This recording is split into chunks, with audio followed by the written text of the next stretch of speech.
اعوذ باللہ من الشیطان اللعین الرجیم بسم اللہ الرحمن الرحیم رب اشرح لی صدری ویسر لی امری واحلل عقدۃ من لسانی یفقہوا قولی ان اللہ وملائکتہ یصلون علی النبی یا ایہا الذین آمنوا صلوا علیہ وسلموا تسلیما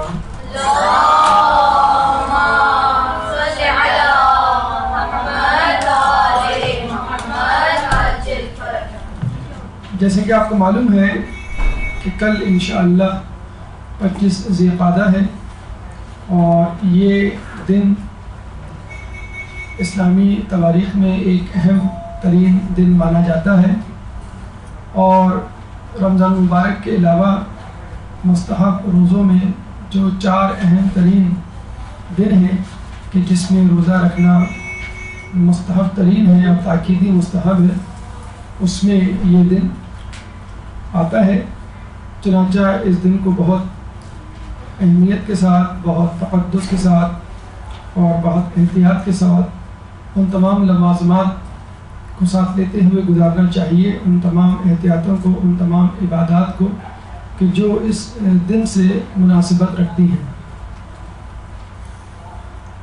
اس دن کی اہمیت کچھ یوں ہے کہ اس دن چند اہم ترین واقعات اس روئے زمین پر پیش آئے۔ دیکھا جائے تو خود زمین کا بچھایا جانا ایک اہم ترین واقعہ ہے کہ جس کے بعد زندگی کی ابتدا ہوئی۔ دوسرا اہم واقعہ پیدائش حضرت ابراہیم علیہ السلام ہے۔ تیسرا اہم واقعہ حضرت عیسیٰ علیہ السلام کی پیدائش ہے۔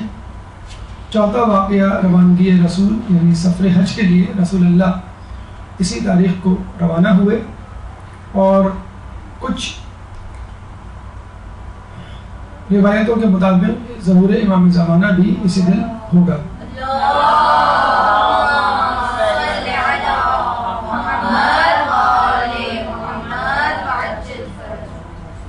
چنانچہ ان 5 اہم واقعات کے پیش نظر اس دن کی اہمیت بڑھ جاتی ہے، اور جب کوئی دن اہم ہو جاتا ہے تو اس کے حوالے سے ایک مومن کی ذمہ داریاں بھی زیادہ ہو جاتی ہیں۔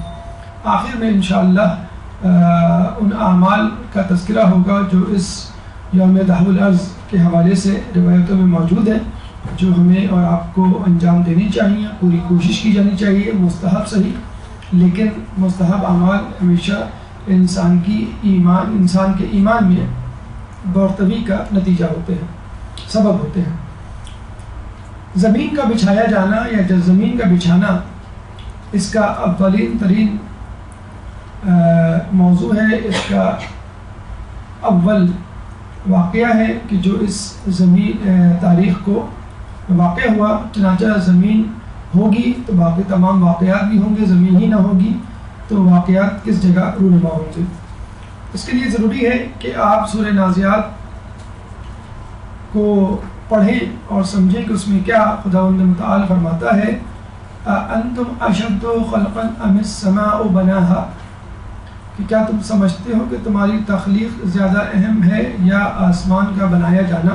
یعنی شدید تر، مشکل تر امر کون سا ہے، تمہاری تخلیق یا آسمان کی؟ ظاہر سی بات ہے آسمان کی۔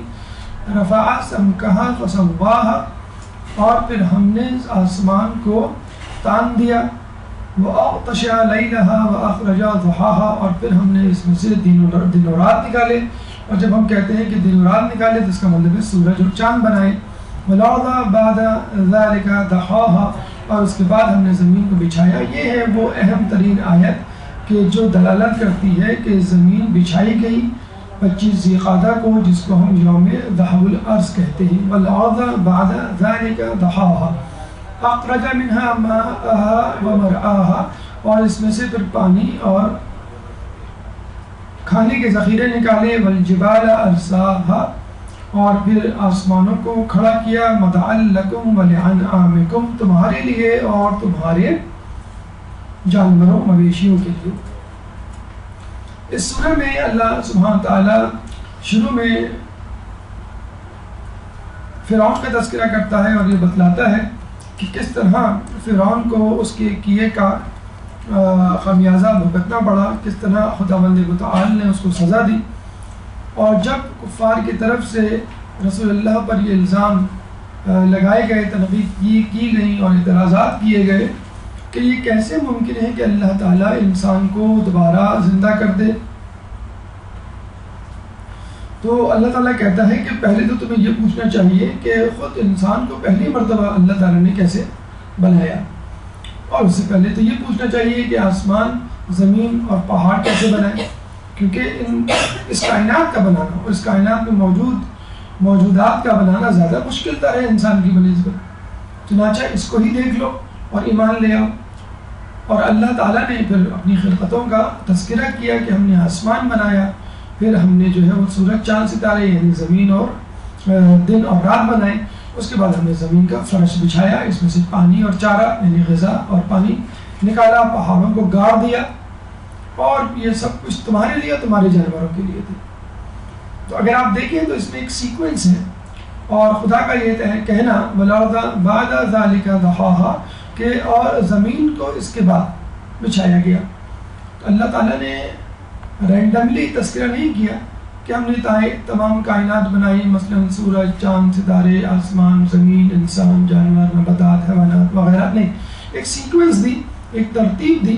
جس طرح ہم دیکھتے ہیں کہ وضو میں ایک ترتیب ہوتی ہے، اس ترتیب سے وضو نہ کیا جائے تو وضو باطل. اس طرح وضو میں ایک ترتیب ہوتی ہے، نماز میں ایک ترتیب ہوتی ہے. تو اللہ تعالیٰ کی اس ترتیب میں بھی حکمت ہے.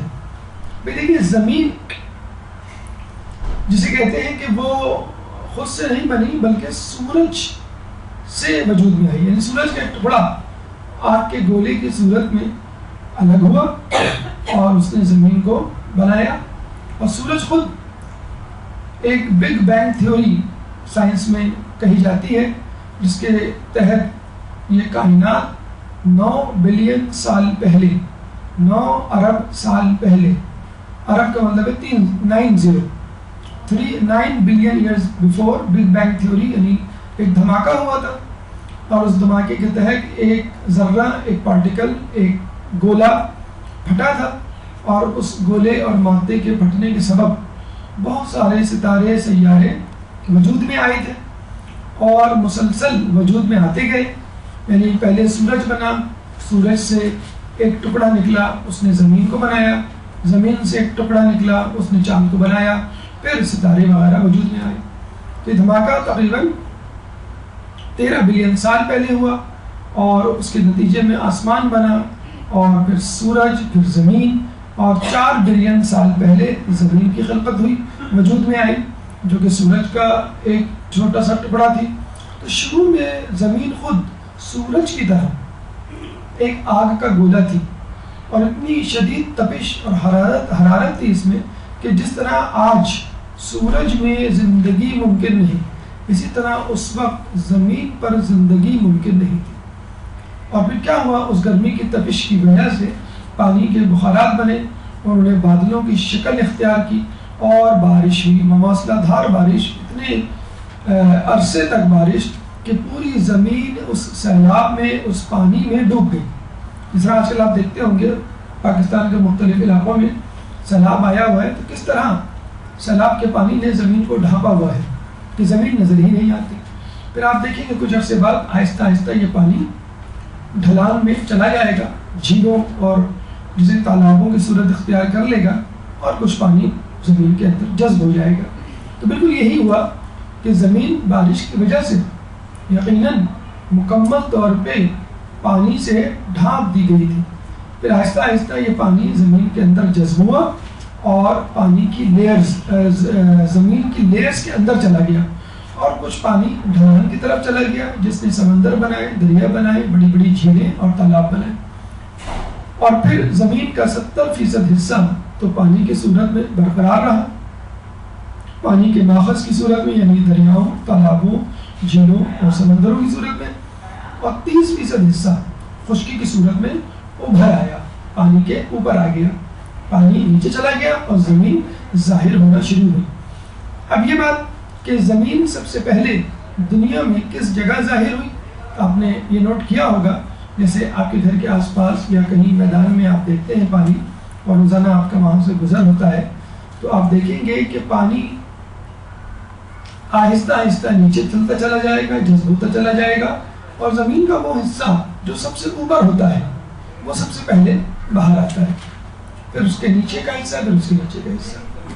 اسی لیے کہتے ہیں کہ اگر دنیا میں بارش ہو تو بنگلہ دیش اور چند ممالک جو بنگلہ دیش کی طرح بالکل نیچے ہیں سطح سمندر سے، وہ پہلے ڈوبیں گے. تو اس طرح وہ حصہ جو کہ اوپر کی طرف تھا، ابھرا ہوا تھا، قدرے بالائی سطح پر تھا زمین کے دوسرے حصوں کی بنسبت، وہ سب سے پہلے اوپر آیا، اور پھر آہستہ آہستہ یہ حصہ پھیلتا چلا گیا، اور اس طرح دنیا میں خشکی کا ظہور ہوا. تو وہ کون سی جگہ تھی کہ جہاں پر خشکی کا حصہ سب سے پہلے وجود میں آیا؟ تو کہا یہ جاتا ہے کہ یہ وہ حصہ تھا جہاں پہ اب خانہ کعبہ ہے. یعنی خانہ کعبہ اس وقت نہیں تھا، بلین ایئرز پہلے یا 4 بلین ایئرز پہلے، تو وہ جگہ عام سطح سے بلند تھی، چنانچہ وہ سب سے پہلے نمودار ہوئی، ظاہر ہوئی. اس کے بعد بقیہ سطح، پھر بعد میں جانوروں اور نباتات کا ظہور ہوا. پھر ہم نے دیکھا آدم علیہ السلام آئے اور انہوں نے پھر اسی جگہ خانہ کعبہ کی بنیاد رکھی.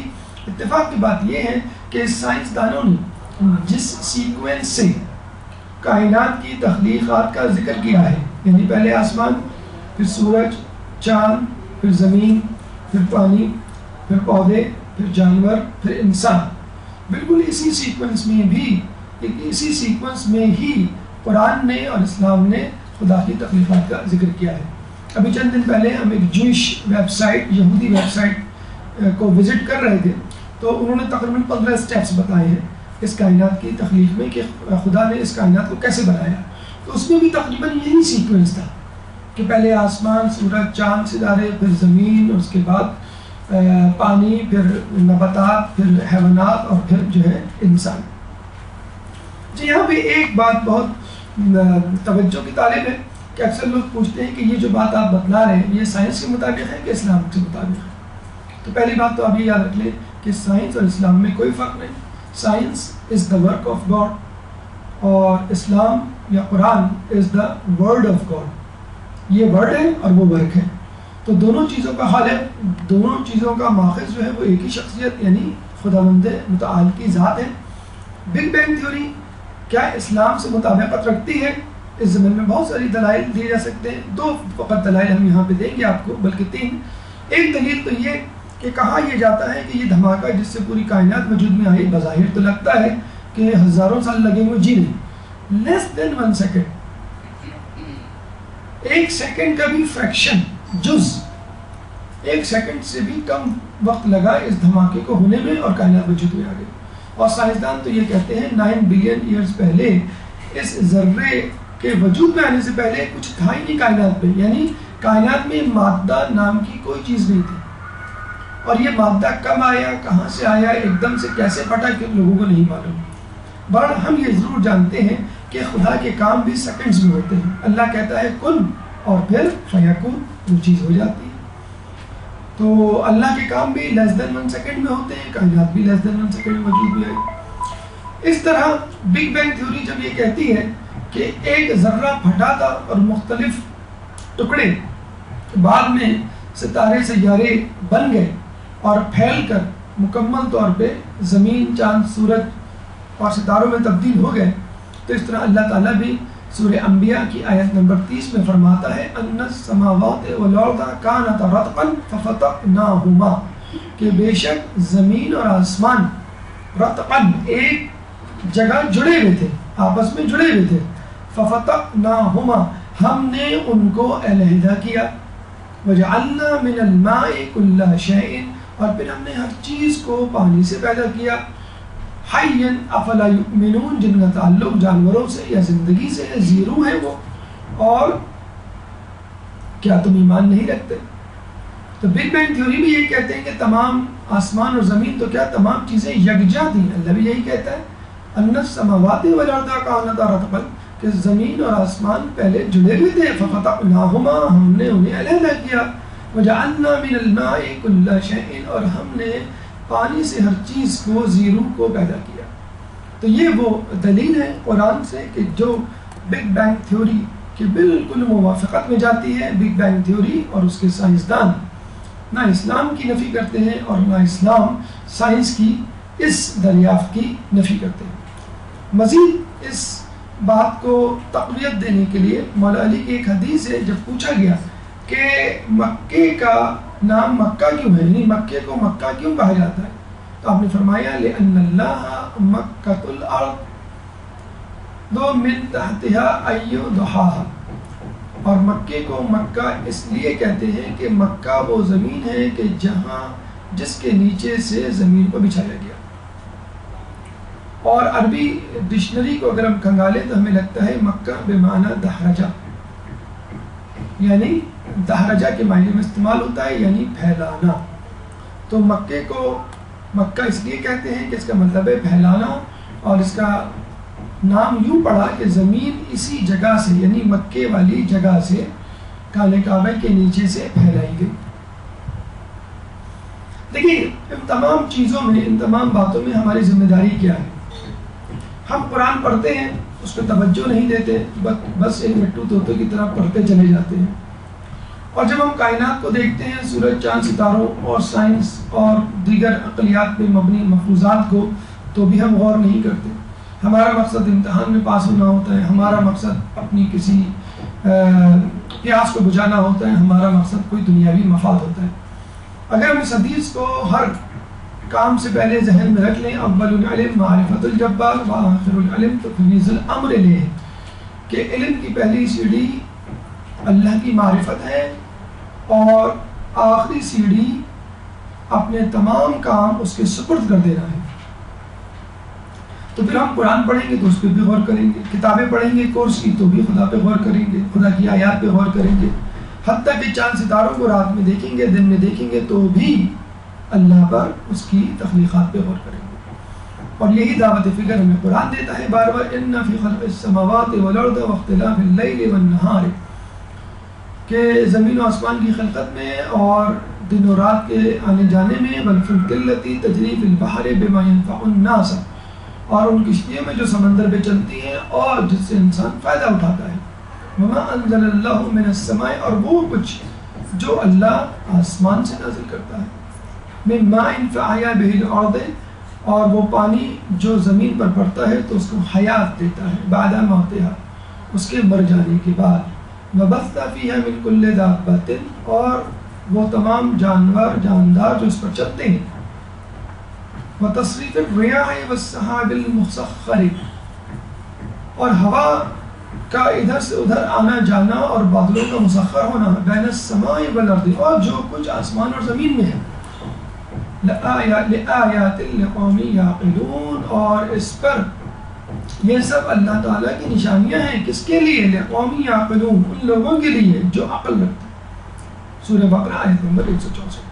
تو دنیا جہاں کی چیزیں، دنیا جہاں کے معاملات اور امور کو آپ کے سامنے رکھ دیا کہ دن رات، آسمان، زمین، کشتی، ہوا، بادل، یہ تمام چیزوں کو دیکھو، اس پہ غور کرو. اگر تم عقل رکھتے ہو تو تم خدا تک پہنچ جاؤ.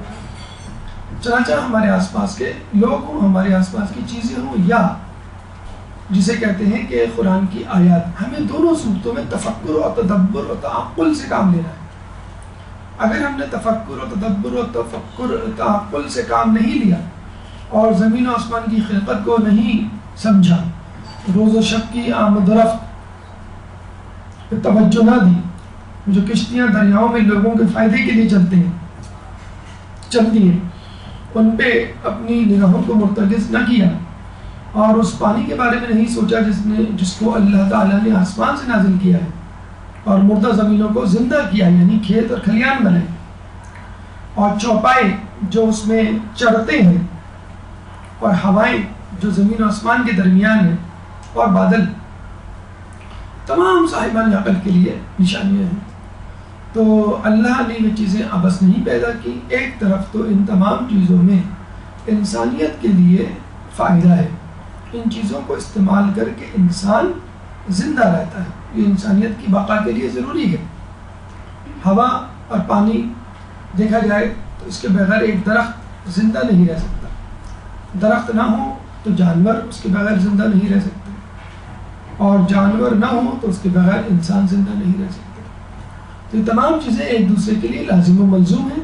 چنانچہ ان پہ غور کر کے ہم بآسانی مخلوق سے خالق کی طرف پہنچ سکتے ہیں اور اپنے خالق کی معرفت حاصل کر سکتے ہیں. اور جب خالق کی معرفت ہو جائے تو پھر ہمارا اس سے تعلق چونکہ خالق و مخلوق کا ہے تو ہمیں اپنی ذمہ داری کا احساس بدرجہ اولا ہو سکتا ہے، بشرط یہ کہ ہم تدبر سے کام کریں. آئیے اس آیت پہ غور کرتے ہیں. وَالْأَرْضَ بَعْدَ ذَلِكَ دَحَاهَا، سورہ نازعات کی آیت نمبر 30 کہ اللہ تعالیٰ نے لفظ ارض قرآن میں 23 سے زیادہ مرتبہ استعمال کیا ہے. دو اہم معنی یا جن معنوں میں استعمال ہوئی ہے ارض وہ ہم آپ کے سامنے رکھتے ہیں. ایک جگہ سورہ بقرہ آیت نمبر 22 میں اللہ فرماتا ہے الذی جعل لکم الارض فراشا والسماء، اس پروردگار نے تمہارے لیے زمین کا فرش اور آسمان کا شامیانہ بنایا. تو زمین کو اللہ تعالیٰ نے بطور فرش بنایا اور آسمان کو بطور شامیانہ.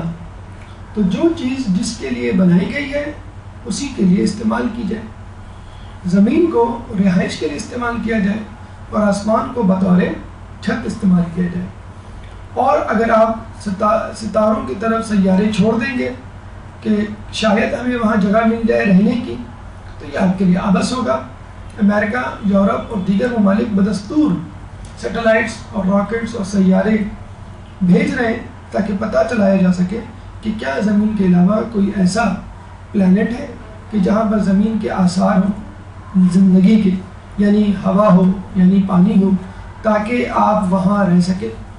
اور دنیا جو کہ ایک گاربیج پہ کوڑا کرکٹ والی جگہ بن چکی ہے جنگ و جدل کی وجہ سے، ہم اس کو چھوڑ کے ایک نئی پرامن زندگی دنیا بسا سکے.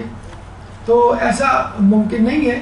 امریکہ کی یہ روبوٹ گاڑی جس کو ہم کیوریوسٹی کہتے ہیں اس وقت مریخ پر موجود ہے اور مریخ سے تصویریں کھینچ کے وہ زمین پر بھیج رہی ہے. تقریباً 4 سال تک یہ گاڑی وہاں رہے گی. اور جس طرح ہم واٹس ایپ پہ تصویریں بھیج کر ایک دوسرے سے شیئر کرتے تو اسی طرح یہ گاڑی بھی مریخ کی تصویریں لے کر آپ کو بھیج رہی ہے اور کچھ سیمپل بھی اپنے ساتھ آئندہ چند سالوں میں لے کر آئے گی جس سے آپ کو اندازہ ہو سکے گا کہ کیا مریخ میں زندگی ممکن ہے. لیکن پھر وہی بات کہ اللہ تعالیٰ نے زمین کو فرش بنایا ہے زندگی کے لیے، آباد کرنے کے لیے اس کو بنایا ہے اور وہاں رہنے کے لیے، بجائے اس کے کہ آپ کہیں اور. علماء کہتے ہیں کہ اگر امریکہ اور یورپ والے یہی طاقت و توانائی سمندری خزانوں کی تلاش میں خرچ کر دے تو بہت زیادہ انسانیت کو فائدہ ہو جائے. اس میں موجود خزانے، اس میں موجود تیل، اس میں موجود دیگر چیزیں ہماری استعمال کے لیے بدرجہ اولا مفید ثابت ہو سکتی ہیں. ایک اور معنی بہت دلچسپ معنوں میں استعمال ہوئی ہے زمین، اور وہ ہے الذی جعل لکم الارض مہدا، کہ اس نے زمین تمہارے لیے گہوارہ بنا دی. اس نے تمہارے لیے زمین کو گہوارہ بنایا. گہوارے کا مطلب ہے جھولا. آپ نے دیکھا ہوگا کہ بچہ اپنے ابتدائی سال جھولے میں گزارتا ہے اور جب وہ بڑا ہو جاتا ہے 2 سال سے زیادہ، 3-4 سال، تو پھر وہ جھولے سے اتر کر آس پاس کی زندگی اور ماحول کو جسے کہتے ہیں کہ اپنا لیتا ہے اور لطف اٹھاتا ہے. تو جھولے کے بارے میں تفسیر المیزان میں خود محمد حسن طباطبائی فرماتے ہیں کہ جھولا وسیلہ طاقت ہے، جھولا وسیلہ توانائی ہے کہ انسان کو چاہیے جھولے سے اپنی طاقت کو، اپنے جسم کو، اپنی صحت کو پروان چڑھائے اور جب طاقت مل جائے تو جھولے کے باہر آ جائے اور زندگی کو انجوائے کرے. تو زمین جھولا ہے کہ جہاں سے انسان کو طاقت حاصل کرنی ہے، اپنی کمزوری کو دور کرنا ہے اور پھر یہاں سے نکل کر اس جگہ جانا ہے کہ جہاں بہت ساری نعمتیں خدا کی اس کا انتظار کر رہی ہیں. لیکن وہاں جانا اسی وقت ممکن ہے کہ جب انسان مضبوط ہو، طاقت و توانا ہو، خوبصورت ہو اور طاقتور ہو اور اس میں کوئی کمزوری نہ ہو. کمزوریاں کیا ہیں کہ انسان کی؟ گناہ. ہمیں ان گناہوں کو دھونا ہے، کھرچنا ہے، اپنی ذات سے نکالنا ہے. اور طاقت کیا ہے انسان کی؟ خوبصورتی کیا ہے انسان کی؟ نیکیاں. ہمیں اسی دنیا سے نیکیاں کمانی ہے. بچہ اسی جھولے میں دودھ پیتا ہے، اسی جھولے میں کھاتا پیتا ہے اور پھر اس کو چھوڑ دیتا ہے. تو ہمیں اس دنیا میں پہلی بات تو یہ ہے کہ ہمیشہ نہیں رہنا، بطور جھولا استعمال کرنا ہے، طاقت حاصل کرنی ہے نیکیوں کی صورت میں، کمزوری کو چھوڑنا ہے گناہوں کی صورت میں، اور پھر پرواز کرنی ہے اس طرف جہاں پہ جنت ہے۔ روسی فلسفی کانسٹینٹن سیورکوفسکی فرماتا ہے کہ دنیا ایک جھولا ہے انسانیت کے لیے، لیکن انسانیت اس جھولے میں ہمیشہ نہیں رہ سکتی۔ حقیقت ہے کہ ہمیں اگر اس دنیا میں دل لگانے کو کہا جائے اور ہم دل لگا بیٹھے تو یہ ہماری بیوقوفی ہوگی۔ دنیا تو دارالامتحان ہے، ایک ٹیسٹ پیپر دینے کی جگہ ہے، ایک امتحانی مرکز ہے کہ جہاں پہ آپ کو ٹیسٹ دینا ہے اور پھر نکل آنا ہے، اور پھر وہاں جانا ہے جہاں پہ رزلٹ اناؤنس ہوگا اور اس کے بعد پاس یا فیل کا فیصلہ ہوگا۔ جو پاس ہوں گے وہ جنت میں جائیں گے اور جو فیل ہوں گے وہ دوزخ میں جائیں گے۔ اب آئیے اس طرف کہ انسان کی اس دنیا میں کیا حیثیت ہے، اس کا تعین اللہ تعالیٰ نے اسی وقت کر دیا تھا کہ جب اس نے انسان کو بنایا تھا۔ وَإِذْ قَالَ رَبُّكَ لِلْمَلَائِكَةِ إِنِّي جَاعِلٌ فِي الْأَرْضِ خَلِيفَةً، اور جب خدا نے ملائکہ کو کہا کہ میں دنیا میں ایک نائب بنانے والا ہوں، تو فرشتوں نے کیا جواب دیا؟ قَالُوا أَتَجْعَلُ فِيهَا مَن يُفْسِدُ فِيهَا وَيَسْفِكُ الدِّمَاءَ، کہ کیا اسے بنائے گا جو زمین میں فساد برپا کریں گے اور خون ریزی کریں گے؟ وَنَحْنُ نُسَبِّحُ بِحَمْدِكَ وَنُقَدِّسُ لَكَ، اور ہم ہیں تو تیری عبادت، تقدیس و تحمید ہمیں حمد کے لیے، کیا ضرورت ہے کسی اور کو بنانے کی خلیفہ؟ اللہ نے فرمایا قَالَ إِنِّي أَعْلَمُ مَا لَا تَعْلَمُونَ، کہ میں وہ جانتا ہوں جو تم نہیں جانتے۔ تو خدا نے انسان کو اس دنیا میں بطور خلیفہ بھیجا تھا۔ ہماری حیثیت، ہمارا تعین اس دنیا میں بطور خلیفہ ہے۔ خلیفہ یعنی سبسٹیچیوٹ، جو بعد میں آتا ہے، پیچھے آتا ہے۔ اگر آپ سے پوچھا جائے کہ بھئی آپ کے پاس کون سی گاڑی ہے، تو آپ کہیں گے میرے پاس سوزوکی گاڑی ہے۔ پھر آپ سے کہا یہ گاڑی آپ کی تو نہیں، آپ کے ابو کی ہے، تو آپ کہیں گے کہ بھئی ابو کی گاڑی میری گاڑی بھی۔ آپ سے پوچھا جائے گا بھی آپ کے پاس گھر ہے، جی ہاں ہے، کہاں ہے؟ جی میں فلاں جگہ رہتی ہوں۔ آپ سے کہا جائے گا بھی یہ آپ کا گھر تو نہیں ہے، تو آپ کے ابو کا گھر ہے، آپ کہیں گے ابو کا گھر میرا گھر ہے۔ تو جو چیز آپ کے ابو کے گھر میں یا آپ کے گھر میں ہے تو وہ آپ ہی کی چیز کہلائے گی۔ تو اس کائنات میں جتنی بھی چیزیں ہیں، اگر کوئی آپ سے پوچھے یہ پہاڑ، یہ سمندر، یہ آسمان، یہ ستارے، یہ جانور، یہ نباتات کس کے ہیں؟ آپ کہیں گے میرے ہیں۔ میرے یعنی آپ کے کیسے؟ تو جی ہاں خدا کے تو ہیں، لیکن خدا نے ان چیزوں کو بنا کر میرے حوالے کر دیا۔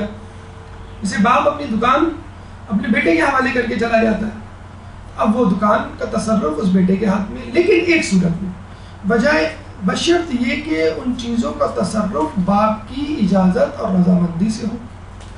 بالکل اسی طرح خداوند متعال یہ چاہتا ہے کہ جو چیزیں میں بطور خدا یعنی انسان کے حوالے کر رہا ہوں، وہ ان چیزوں کو اسی طرح استعمال کرے جس طرح مجھے استعمال کرنی ہے یا اس کو استعمال کروانی ہے۔ اب انسان کی حیثیت خلیفہ کی ہے، تو شیطان کی حیثیت کیا ہے؟ شیطان کی حیثیت یہاں پہ مذکور کرنے کی وجہ یہ ہے کہ ہم اور شیطان یعنی انسان اور شیطان ایک ساتھ اس دنیا میں آئے تھے۔ کب؟ کیسے؟ فَأَزَلَّهُمَا الشَّيْطَانُ عَنْهَا فَأَخْرَجَهُمَا مِمَّا كَانَا فِيهِ، تب شیطان نے انہیں فریب دینے کی کوشش کی اور انہیں ان نعمتوں سے باہر نکال لیا۔ وَقُلْنَا اهْبِطُوا بَعْضُكُمْ لِبَعْضٍ عَدُوٌّ لَكُمْ فِي الْأَرْضِ، اور ہم نے کہا کہ اب تم سب انہیں فریب دینے کی کوشش کی اور انہیں ان نعمتوں سے باہر نکال لیا، اور ہم نے کہا کہ اب تم سب زمین پر اتر جاؤ۔ تم سب یعنی شیطان بھی اور انسان بھی۔ آپ نے دیکھا نا گھر میں جھگڑا ہوتا ہے، ایک بھائی دوسرے بھائی کو مار رہا ہوتا ہے، حالانکہ ایک مظلوم ہوتا ہے، ایک ظالم، تو ابو کیا کہتے ہیں تم دونوں باہر نکل جاؤ، بہت شیطانی کر رہے ہو۔ تو بیچارہ جس کا جرم نہیں ہوتا یا کم جرم ہوتا ہے وہ بھی بیچارہ باہر نکل جاتا ہے۔ تو آدم علیہ السلام نے بھی بڑی غلطی کی تھی، شیطان کی غلطی بڑی تھی، تو شیطان کو بڑی سزا دی گئی، یعنی اتنا اس طرح نکالا کہ پھر دوبارہ آنا اس کا بند ہو گیا۔ آدم علیہ السلام کو کہا کہ تم نکل جاؤ، لیکن تم آ سکتے ہو اگر تم نے توبہ استغفار کر لی۔ اللہ نے شیطان کی حیثیت کو بھی متعین کر دیا، یہ کہہ کہ لبعض عدو، کہ تم سب زمین پر اتر جاؤ، وہاں ایک دوسرے کی دشمنی ہوگی اور وہیں تمہارا مرکز ہوگا، اور ایک خاص وقت تک کے لیے عیش زندگانی رہے گی۔ وَلَكُمْ فِي الْأَرْضِ مُسْتَقَرٌّ وَمَتَاعٌ إِلَىٰ حِينٍ، کہ ہم وہاں تمہیں کھانے پینے کی اور ضروریات زندگی کی سہولیات فراہم کریں گے، لیکن وقت معلوم تک پھر دوبارہ ہمارے پاس واپس آنا ہے اور جواب دہ ہونا ہے ان تمام چیزوں کا، اعمال کا جو تم کرتے رہے ہو۔ ہماری حیثیت خلیفہ کی سی، شیطان کی حیثیت دشمن کی سی، یعنی وہ ہمیشہ دانت گاڑے بیٹھا ہے، نظریں جمائے بیٹھا ہے، کب شب خون مارے ہماری نیکیوں پر۔ خود خدا کی حیثیت الم تعلم ان اللہ لہ ملک السماوات والارض، کیا تم نہیں جانتے کہ آسمان و زمین کی حکومت صرف اللہ کے لیے؟ وما لکم من دون اللہ من ولی ولا نصیر، اور اس کے علاوہ کوئی سرپرست ہے نہ مددگار۔ دنیا میں جو کچھ ہے انسان کے تصرف میں تو ہے، لیکن ہے اللہ کا۔ امانتیں ہیں اللہ کی نعمتیں، اور امانت کو اسی طرح استعمال کرنا چاہیے جس طرح امانت دینے والا آپ کے پاس امانت رکھوا کر گیا ہے۔ اللہ تعالیٰ نے دنیا کی نعمتیں ہمیں بطور امانت دی، اور اب ہمیں چاہیے کہ ان امانتوں کو اللہ کی مرضی کے مطابق استعمال کریں۔ تو اب تینوں کا تعین ہو گیا، ہمارا تعین، ہمارا اسٹیٹس، خلیفہ کا، شیطان کا، دشمن کا، چور کا، اور خدا کا مالک جبروت، تمام دنیا اور کائنات کا مالک۔ اور دیکھیے، ہم تو فقط اس دنیا کو جانتے ہیں جو ہمارے سامنے ہے، ہم تو فقط اس سورج کو جانتے ہیں جو ہمارے سامنے ہے، ہم تو فقط اس چاند کو جانتے ہیں جو ہمارے سامنے ہے۔ کیا اس کے علاوہ بھی چاند، سورج، ستارے اور کائنات ہیں؟ امام ششم جناب امام جعفر صادق علیہ السلام فرماتے ہیں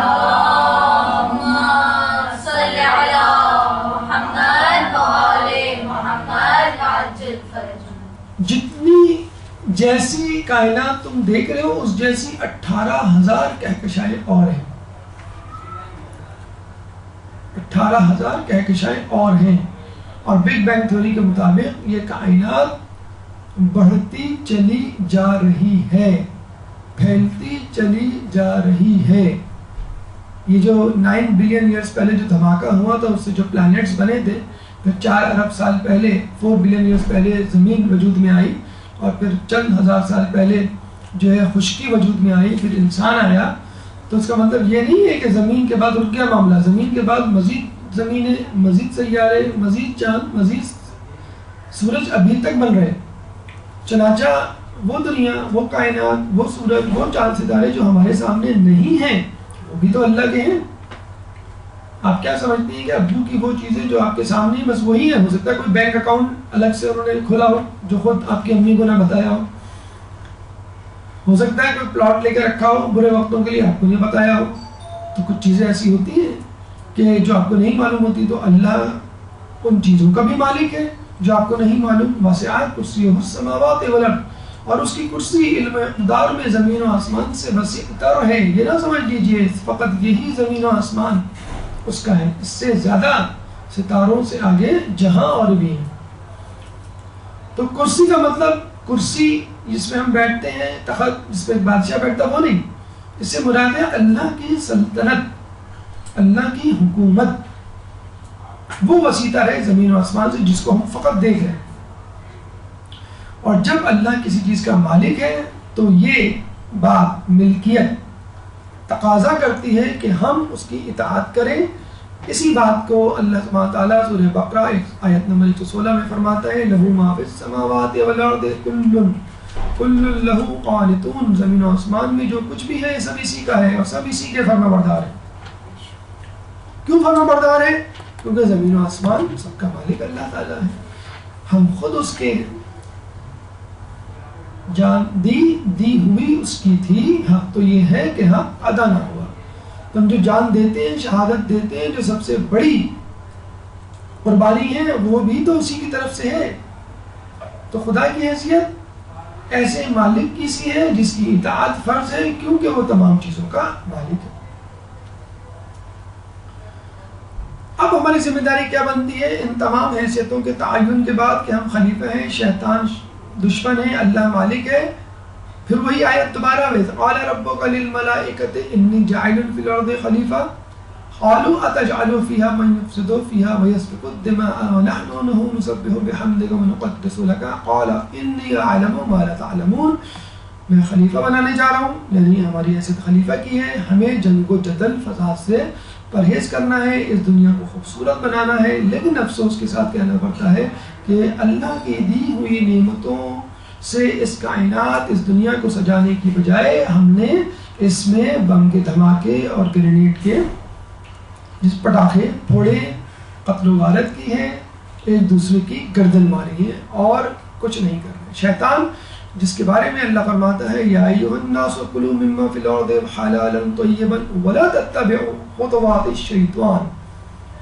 اے انسانوں کھاؤ پیو جو کچھ زمین میں حلال اور طیب ہے، اور یہ ہے do's, do one of the do's, اور ڈونٹس کیا ہے؟ ولا تتبعوا خطوات الشیطان، اور شیطان کے اشاروں پہ نہ چلو، اس کے راستے پہ نہ چلو. کیوں نہیں چلو؟ انہو لکم عدو مبین، کیونکہ بے شک وہ تمہارا دشمن ہے. کون سا دشمن؟ عدو مبین، کھلا دشمن، چھپا ہوا دشمن نہیں، کھلا دشمن. تو ہمیں کرنا کیا ہے؟ انجوائے کرنا ہے، لذتوں سے سیراب کرنا ہے، نعمتوں سے استفادہ کرنا ہے، اور کیا نہیں کرنا ہے؟ شیطان کی پیروی نہیں کرنی. کیوں؟ وہ تمہارا دشمن. کتنا ہی اسمارٹ بن کر آپ کے سامنے سج دھج کے آ جائے، رہے گا وہ آپ کا دشمن. جن کی فطرت میں ہو ڈسنا وہ ڈسا کرتے ہیں. فسادی کیوں پسند نہیں اللہ کو؟ کیونکہ یہی لوگ خسارہ اٹھانے والے ہیں. وَيُفْسِدُونَ فِي الْأَرْضِ أُولَٰئِكَ هُمُ الْخَاسِرُونَ. اور فساد جو کرتے ہیں زمین پہ وہی لوگ ہیں جو خسارہ اٹھانے والے ہیں. سورہ بقرہ آیت نمبر 27. تو یہ تمام تر گفتگو ہماری حیثیت اور ذمہ داری کے حوالے سے تھی، لیکن یہ نہ سمجھ لیا جائے کہ خدا نے ہم پہ سختی کی اور ہم سے پہلے لوگوں پہ نرمی. جی نہیں. کلوا واشربوا من رزق اللہ ولا تعثوا فی الارض مفسدین. کھاؤ پیو اللہ نے جو تمہیں رزق دیا ہے، لیکن یہ دیکھو کہ زمین پر فساد نہ کرنا. اللہ تعالیٰ نے جب موسیٰ علیہ السلام کی امت کو، سارے لوگوں کو من سلوہ دیا تو کہا کہ تم اس میں سے کھاؤ پیو، جو رزق دیا اس میں سے کھاؤ پیو، لیکن دیکھو فساد نہیں کرنا. تو پہلے کی امتوں کو بھی یہی دیا، یہی پیغام، یہی حکم کہ فساد نہیں کرنا، اور ہم کو بھی یہی کہا فساد نہیں کرنا. وہی فساد جس کا خدشہ فرشتوں نے ظاہر کیا تھا. وَيُسْفِكُ الدِّمَاءَ، یہ فساد اور خون ریزی کرے گا. اور اللہ نے کیا کہا تھا؟ انی جاعل فی الارض خلیفہ. تو دنیا میں کچھ لوگ اپنے آپ کو خلیفہ ثابت کرنے پر تلے ہوئے کوشش کر رہے ہیں، تزکیہ نفس کر رہے ہیں، اور کچھ لوگ وہی کر رہے ہیں جو شیطان چاہتا ہے اور جس کا خدشہ ملائکہ نے ظاہر کیا تھا. اور حقیقت میں جو لوگ خدا کے نیک بندے ہیں اور اس کی نعمتوں کا شکر ادا کرتے ہیں بہت کم ہیں. وَلَقَدْ مَكَّنَّاكُمْ فِي الْأَرْضِ، اور ہم نے تمہیں زمین میں اختیار دیا. وَجَعَلْنَا لَكُمْ فِيهَا مَعَائِشَ، اور تمہارے لیے ضروریات زندگی فراہم کی. قَلِيلًا مَا تَشْكُرُونَ، لیکن تم میں بہت کم لوگ ہیں جو شکر کرنے والے ہیں. جسے کہتے ہیں کہ باپ کی حیثیت بسا اوقات ایک خاندان میں ایک تھینک لیس پوزیشن ہوتی ہے، جس کا کوئی شکر اور تھینک نہیں ادا کرتا. کیوں؟ حالانکہ وہ تمام چیزیں پرووائڈ کر رہا ہوتا ہے، فیسلٹیز، لیکن اسی وقت وہ لوگوں کا دشمن بھی ہوتا ہے. بچے اس کو، باپ کو اپنا دشمن سمجھتے ہیں کہ ہمیں ٹی وی نہیں دیکھنے دیتے، ہمیں کھیلنے نہیں دیتے، ہمیں سونے نہیں دیتے، اور دیکھا جائے وہی پورے گھر کا بوجھ اٹھائے ہوئے ہیں. تو خداوند متعال اس پوری کائنات کا بوجھ اٹھایا ہوا ہے، اس کے باوجود ہم اس کو اپنا خدا سمجھنے کے، اس کو اپنا دشمن سمجھ بیٹھے. اب آئیے دوسری فضیلت اس یوم تحول الارض 25 ذی القعدہ کے حوالے سے. پہلی فضیلت اپنے اختتام کو پہنچی سائنسی نقطہ نگاہ سے، اسلامی نقطہ نگاہ سے، یعنی زمین کا بچھایا جانا. دوسری فضیلت 25 ذوالقعدہ کے حوالے سے ہے، پیدائش حضرت ابراہیم علیہ السلام. ایک درود پڑھ دیں محمد علیہ.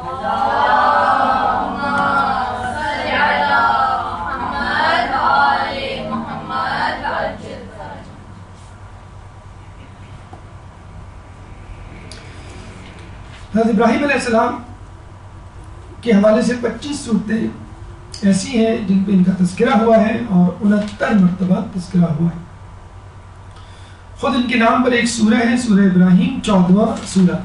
یہ بات بہت کم لوگوں کو معلوم ہے کہ ابراہیم علیہ السلام کی پیدائش کے وقت کم و بیش وہی حالات تھے جو موسیٰ علیہ السلام کی پیدائش کے وقت تھے. موسیٰ علیہ السلام کی پیدائش کے وقت نجومیوں نے فرعون کو بتلا دیا تھا کہ ایک بچہ پیدا ہونے والا ہے جو تیری سلطنت کو تہہ و بالا کر دے گا. اسی طرح ابراہیم علیہ السلام کی پیدائش سے پہلے نمرود کو اس کے نجومیوں نے، درباریوں نے بتلا دیا تھا کہ ایک بچہ پیدا ہونے والا ہے جو تیری سلطنت کو تباہ و برباد کر دے گا. نمرود نے ایک دن خواب دیکھا کہ آسمان پر ایک ستارہ بلند ہوا اور وہ ستارہ اتنا چمکدار تھا کہ اس کی چمک دمک سے سورج چاند کی روشنی ماند پڑ گئی. جب یہ خواب اس نے درباریوں کو سنایا، ماہر خواب اور نجومیوں کو سنایا، تو انہوں نے یہ عندیہ دیا، اس کے خواب کی یہ تفسیر بیان کی کہ تیری سلطنت ایک بچے جو کہ پیدا ہونے والا ہے، ایک نبی کے ہاتھوں تباہ و برباد ہونے والی ہے. اتفاق سے نمرود کے دربار میں ابراہیم علیہ السلام کے چچا آزر بھی موجود تھے. آزر ایک بت پرست تھا اور نمرود کے قریب ترین ساتھیوں میں اس کا شمار ہوتا تھا. وہ علم نجوم جانتا تھا اور اس نے خواب دیکھنے سے پہلے ہی اپنے علم نجوم کی بدولت یہ جان لیا تھا کہ ایک بچہ پیدا ہونے والا ہے جو نمرود کی حکومت کو ختم کر دے گا.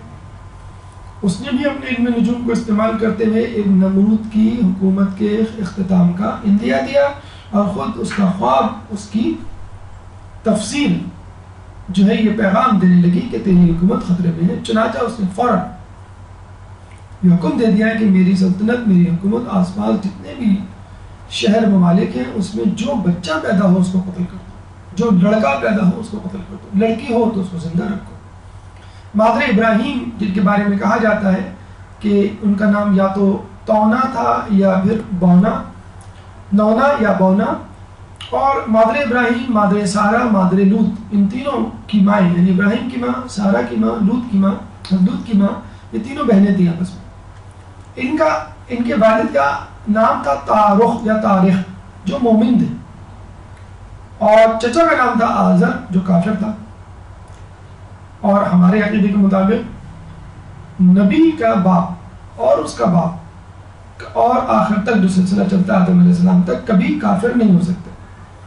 اور یہی بات حافظ ابن کثیر نے البدایہ والنہایہ اہل سنت کے بہت بڑے عالم جلد نمبر 1 صفحہ نمبر 142 میں بیان کیا ہے کہ قرآن میں جس آزر کا تذکرہ ہے وہ ابراہیم علیہ السلام کے چچا تھے، باپ نہیں تھے. لیکن چونکہ باپ کا انتقال ابراہیم علیہ السلام کی پیدائش سے پہلے ہو گیا تھا، چنانچہ ابراہیم علیہ السلام ان کو اپنا باپ کہتے تھے. اکثر ہمارے یہاں بھی ہوتا ہے خالہ کو بڑی اماں کہہ دیا جاتا ہے یا چچا کو بڑے ابا کہہ دیا جاتا ہے، تو اسی طرح ان کو باپ کہا جاتا تھا. اور وہی نام جو ہے قرآن میں بھی استعمال ہوا، لوگوں نے سمجھ لیا شاید ان کے باپ ہے، حالانکہ ان کے باپ نہیں ہیں. بہرحال ان کی والدہ جو ہے جب حاملہ ہوئی تو ان کو فکر ہوئی کہ میرے بچہ ہونے والا ہے اور کہیں لڑکا ہوا تو قتل نہ کر دیا جائے. چنانچہ یہ اپنے شہر سے باہر ایک غار میں گئی اور وہاں ابراہیم علیہ السلام کی پیدائش ہے. لوگوں سے چھپا کے رکھا، غار کا منہ پتھر سے بند رکھا. دن میں کبھی 1 مرتبہ 2 مرتبہ چکر لگا لیتی، کبھی 2-3 دن گزر جاتے، بچے کو دودھ پلانے آتی. فکر بھی تھی اور ڈر بھی تھا. لیکن ایک دفعہ وہ دیکھ کے حیران رہ گئی کہ جب ان کو دیر ہو گئی ابراہیم علیہ السلام کے پاس آنے میں کہ ابراہیم علیہ السلام اپنی انگلی کو چوس رہے اور اس میں سے دودھ نکل رہا ہے. جب بھی دیکھتے ہیں آپ لوگ کہ بچے اکثر اپنی انگلی کو چوس رہے ہوتے ہیں، شاید اس امید میں کہ دودھ نکل آئے. حضرت ابو طالب یا حضرت عبد المطلب کے بارے میں بھی کہا جاتا ہے کہ رسول اللہ کو جب وہ نامولود تھے، بھوک لگتی تھی تو یہ اپنی انگلی دے دیا کرتے تھے اور اس انگلی سے دودھ جاری ہو جایا کرتا تھا. تو ابراہیم علیہ السلام اس طرح جوان ہوئے اور 13 سال کی عمر میں پہنچ گئے.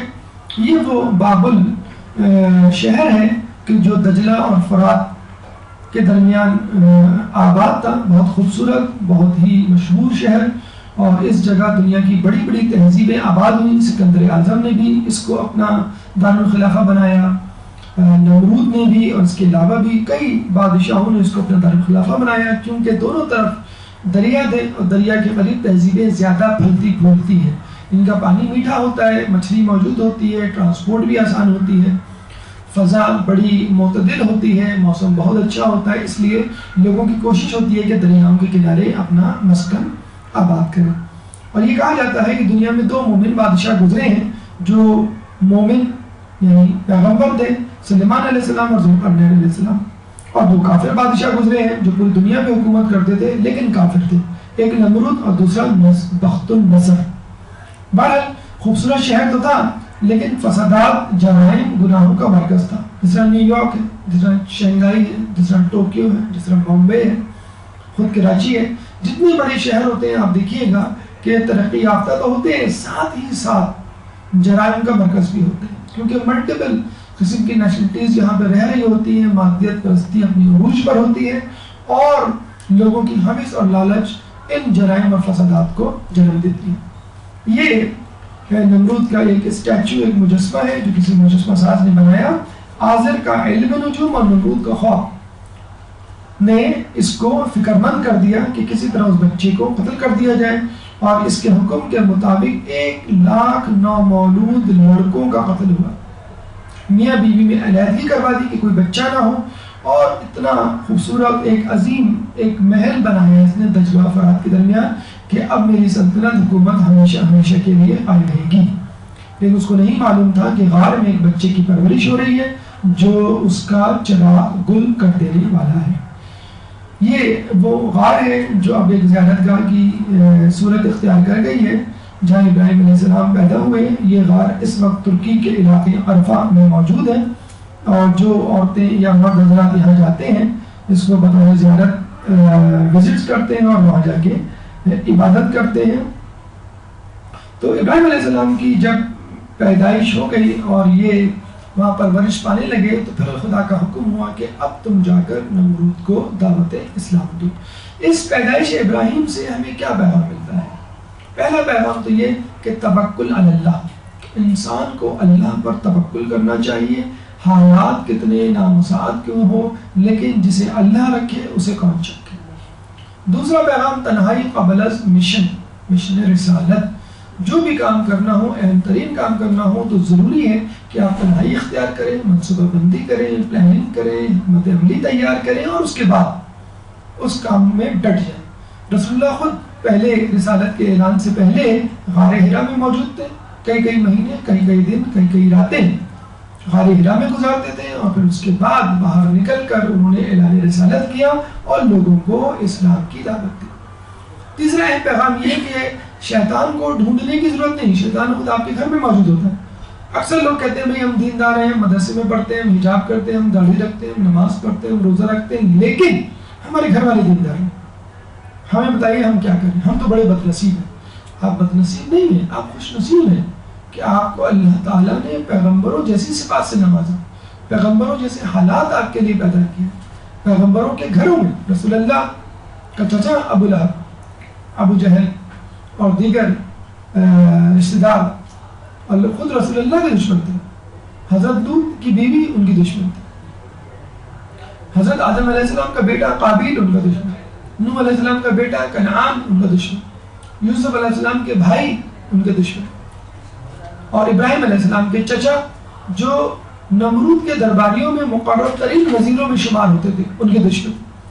تو اس میں گھبرانے کی بات نہیں، آپ جو بھی منصوبے بناتے ہیں، جو بھی خواب تراشتے ہیں، ان خوابوں کو چکنا چور کرنے والا، ان منصوبوں کو خاک میں ملانے والا کوئی نہ کوئی آنی ہاتھ، نادیدہ ہاتھ، شیطان خود آپ کی ذات میں، آپ کے دوست کی صورت میں، آپ کے گھر میں، آپ کے رشتہ داروں میں موجود ہوتا ہے۔ لیکن یہ مایوسی کی کیفیت نہیں، ایک پیغمبروں والی صفت اور صورتحال اللہ نے آپ کے لیے پیدا کی ہے تاکہ آپ کے درجات کو بلند کر سکے۔ اب آئیے تیسری فضیلت جو کہ پیدائش حضرت عیسیٰ علیہ السلام کے حوالے سے ہے۔ ایک درود پڑھ دیں محمد علیہ وسلم۔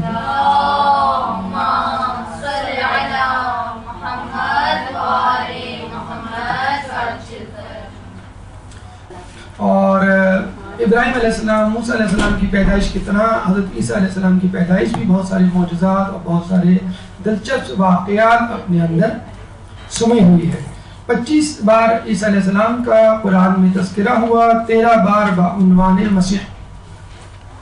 اتفاق کی بات یہ ہے کہ جس طرح ابراہیم علیہ السلام بابل کی سرزمین پر کوفے کے قریب متولد ہوئے، اسی طرح 570 سال قبل رسول اللہ کی پیدائش سے سرزمین کوفہ دریائے فرات کے کنارے عیسیٰ علیہ السلام کی پیدائش ہوئی۔ والدہ بی بی مریم بنت عمران حضرت سلیمان علیہ السلام کی نسل سے تھی۔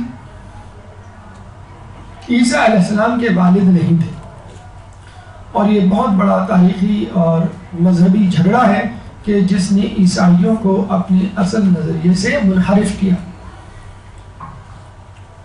عمران جو کہ والد تھے بی بی مریم کے، انہوں نے منت مانی تھی کہ میرے یہاں کوئی بچہ ہوا تو اس کو بیت المقدس کی مجاوری کے لیے دے دوں گا۔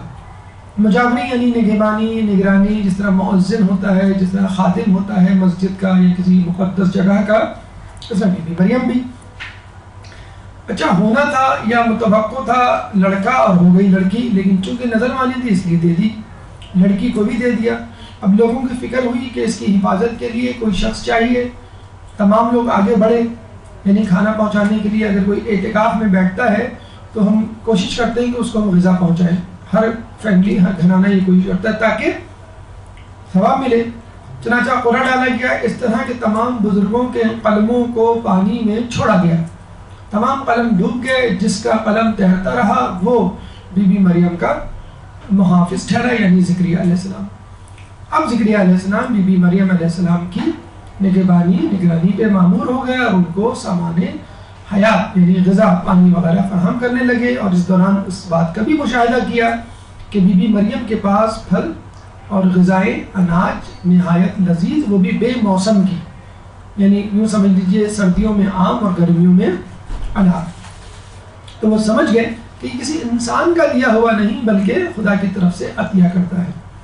اور پھر ایک وقت آیا کہ جبرائیل علیہ السلام نازل ہوئے اور بی بی مریم سے فرمایا، یا مریم ان اللہ یبشرک بکلمۃ منہ اسمہ المسیح عیسی ابن مریم، اے مریم اللہ تم کو بشارت دیتا ہے کہ تمہارے ہاں عیسیٰ ابن مریم آنے والے ہیں، یعنی ان کا کلمہ بلند ہونے والا ہے۔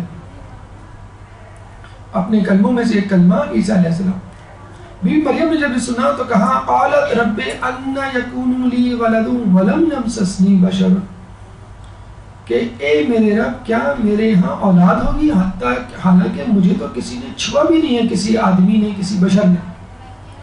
قال کذلک اللہ یخلق ما یشاء اذا قضى امرا فانما یقول له کن فیکون، تو کہا کہ اللہ تعالیٰ تو بس اسی طرح تخلیق کرتا ہے، ما یشاء اذا قضى امرا، جب وہ چاہتا ہے کسی امر کو ہونا ادا کرنا، فانما یقول له کن فیکون، کہ بس وہ کہتا ہے کہ ہو جا اور وہ چیز ہو جاتی ہے۔ تو دنیاوی اعتبار سے کسی میکانیات، کسی عمل ترتیب کی ضرورت نہیں، بس اللہ کہے گا اور وہ چیز ہو جائے گی۔ اور جب بی بی مریم علیہ السلام کا وضع حمل قریب آیا تو ان کو کہا گیا کہ اب تم مسجد سے باہر نکل جاؤ، عبادت گاہ سے باہر چلے جاؤ اور کہیں جا کر اس بچے کی ولادت کرو اور پھر اس مسجد میں عبادت گاہ میں واپس آ جاؤ۔ اور جب وہ ایک کھجور کے درخت کے پاس گئیں، وضع حمل کے قریب جب ولادت قریب تھی عیسیٰ علیہ السلام کی، تو اس وقت بھی وہ بہت پریشان تھی لوگوں کی تہمت کے خدشے کی وجہ سے۔ فَأَجَاءَهَا أَهْلُ الْمَخَاضُ إِلَى جِذْعِ النَّخْلَةِ، اور جب ولادت کی جزع نے، ولادت کے درد نے ان کو پہنچایا ایک کھجور کے درخت کے پاس، قالت یا لیتنی مت قبل هذا، کاش کہ میں اس سے پہلے مر گئی ہوتی، یعنی اس بچے کی ولادت سے پہلے مر گئی ہوتی، وَكُنْتُ نَسْيًا مَنْسِيًّا، اور بھلائی جا چکی ہوتی۔ ہوتا ہے نا بعض آپ کوئی غلطی کرتے تو آپ کہتے ہیں کاش میں مر گیا ہوتا اس غلطی کو کرنے سے پہلے، اس کام کو کرنے سے پہلے میں نیز تو نابود ہو چکا ہوتا۔ تو تہمت کے خدشے کے پیش نظر مریم علیہ السلام بہت پریشان تھی، حتیٰ کہ بجائے عمل اور ولادت کے وقت بھی وہ خواہش کرتی تھی کہ کاش میں مر چکی ہوتی، اور وہی ہوا جس کا خدشہ تھا کہ جب وہ بچے کو لے کے یعنی عیسیٰ علیہ السلام کو لے کر واپس اپنے لوگوں میں آئی تو لوگ کہنے لگے قالوا یا مریم لقد جئت شیئا فریا، اے مریم تو نے کیا ہی برا کام کیا ہے، اور ان پر لگے تہمت دینے۔ ان تہمت لگانے والوں میں کہا جاتا ہے 70 خواتین بھی شامل تھیں، اور جب وہ پریشان ہوئی تو اللہ نے ان کو خاموشی کا اشارہ دیا اور کہا کہ تم نہیں کہو، عیسیٰ بولیں گے تمہاری طرف سے۔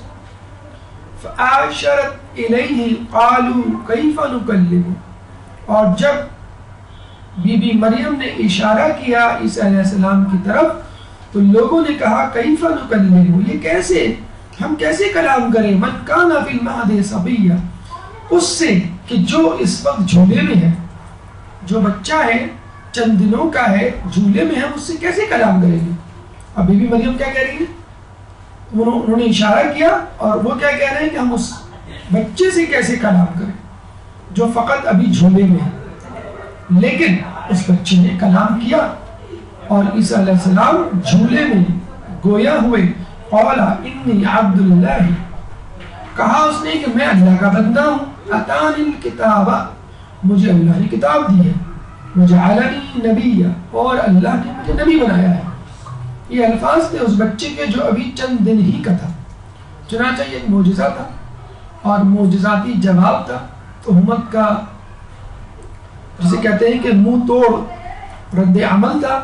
اللہ تعالیٰ نے عیسیٰ ابن مریم کی عفت کو محفوظ رکھا۔ آئیے اس پیدائش عیسیٰ سے ہمیں کیا کیا پیغامات ملتے ہیں ان کی طرف ایک نظر ڈالتے ہیں۔ پہلا پیغام فضیلت علی وہ یوں کہ جب بی بی مریم کے بچے کی ولادت کا وقت قریب آیا تو بی بی مریم کو کہا کہ مسجد عبادت گاہ خدا بندی سے دور چلی جاؤ۔ کیوں؟ یہ عبادت گاہ ہے، زچا خانہ نہیں، کہیں اور جا کے بچے کی ولادت کرو۔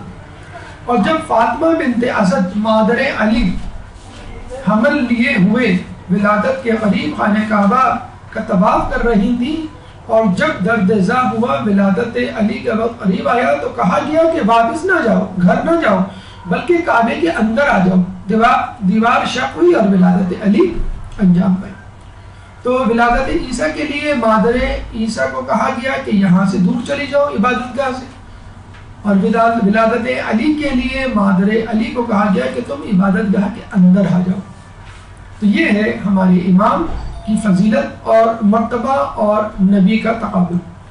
دوسرا پیغام عیسائیوں کی بے حیائی کا منہ توڑ جواب ہے کہ عیسائی خواتین جس طرح ننگ و عیار،